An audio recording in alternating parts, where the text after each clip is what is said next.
មានជំងឺមហារីកដំណាក់កាលទី3ជាវាចូលដំណាក់កាលចុងក្រោយក្នុងឆ្នាំ2018ហ្នឹងខ្ញុំកំពុងតែនៅរៀនវគ្គគ្រូពេលនោះដុំដោះរបស់ខ្ញុំហ្នឹងវាចាប់ផ្ដើមឡើងធំបន្តិចហ្នឹងហើយវាមានលក្ខណៈថាឈឺបន្តិចក៏ទៅបានទៅជួបនឹងលោកគ្រូពេទ្យគាត់ថាអត់អី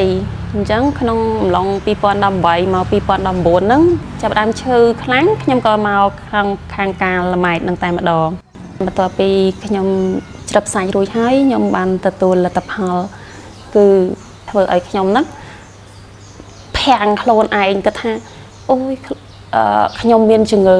មហារីកចឹងអ្នកនៅផ្ទះគឺម្នាក់មកសួរសុខទុក្ខអីក៏ពិបាកចិត្តអីចឹងតែដូចថាខ្ញុំទប់អារម្មណ៍ខ្លួនឯងថាបើរឿងហ្នឹងវាជំងឺហ្នឹងវាកើតឡើងហើយខ្ញុំទៅធ្វើយ៉ាងម៉េចបងប្អូនស្ត្រីដែលគាត់មានបញ្ហាថាស្ទាបទៅនៅក្នុងដោះរបស់យើងបើសិនជាមានថាដុំអីមួយដែលលក្ខណៈហៅថាសង្ស័យសូមទៅជួបនៅ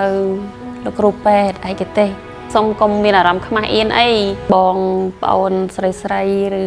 អ្នកដែលមានជំងឺដូចខ្ញុំឬក៏ខុសពីខ្ញុំក្នុងដែលកើតជំងឺមហារីក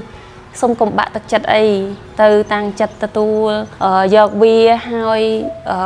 លើកទឹកចិត្តខ្លួនឯងរៀនរស់មួយវាចាពេលយើងទៅមានចិត្តតែមួយថាយើងមានពេលវេលាក្នុងការព្យាបាលអ្នកខ្លះគាត់អត់មានពេលវេលាក្នុងការព្យាបាលដូចយើងទេចាអញ្ចឹងកុំបាក់ទឹកចិត្តត្រូវទៅជួបលោកពេទ្យតាមការណាត់ចា